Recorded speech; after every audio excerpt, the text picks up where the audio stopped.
আসসালামু আলাইকুম। আমি রায়হান আহমদ, সভাপতি প্রতিষ্ঠাতা বিশ্ব মানবাধিকার রক্ষা সংঘ। ইরান, ইসরায়েল এবং আমেরিকা যুদ্ধ কীভাবে বন্ধ করা যায়, বিশ্ব মানবাধিকার রক্ষা সংঘ এবং রায়হান আহমদ একাডেমি কাজ চালিয়ে যাবে।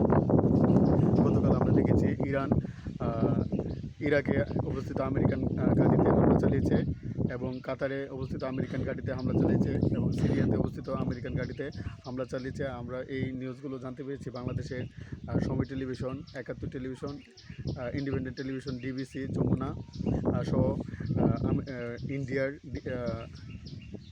নিউজ 24, চ্যানেল 24 এবং ইন্ডিয়ার এনডিটিভি, ব্রিটেনের বিবিসি, কাতারের আল জাজিরা এবং আমেরিকার সিএনএন।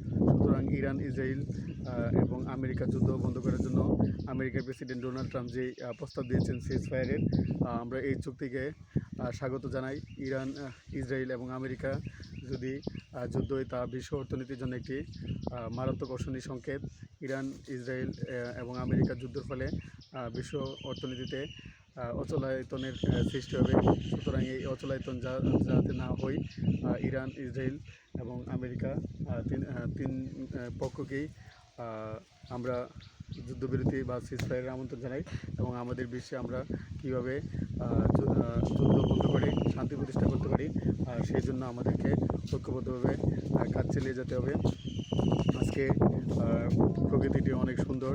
আমরা আছি কাসাই গ্রামে। কাসাই গ্রাম মাসিয়াতা ইউনিয়ন, জেলা এবং বাংলাদেশের আছেন। এই কাসাই গ্রামের প্রকৃতি আপনাদেরকে মুগ্ধ করবে এবং আপনারা এই গ্রামে আসতে পারেন। আমরা যে William Wordsworth, John Keats, William Shakespeare, Percy Shelley, তাদের যে কবিতা বা রবীন্দ্রনাথ ঠাকুর, কাজী নজরুল ইসলাম, কাসাই গ্রামের এই সৌন্দর্য এবং এই প্রাকৃতিক বৈচিত্র্য এবং তিতাস নদীর এই সৌন্দর্য অবশ্যই আপনাদেরকে মুগ্ধ করবে। এবং কাসাই গ্রামে এবং কাঞ্চনপুর এবং ভাদুসরা এবং সোয়াতা, বাদুগড়, রামরাইল, শ্রীরামপুর, বুলাচং গ্রামে কীভাবে শিক্ষা ছড়িয়ে দেওয়া যায়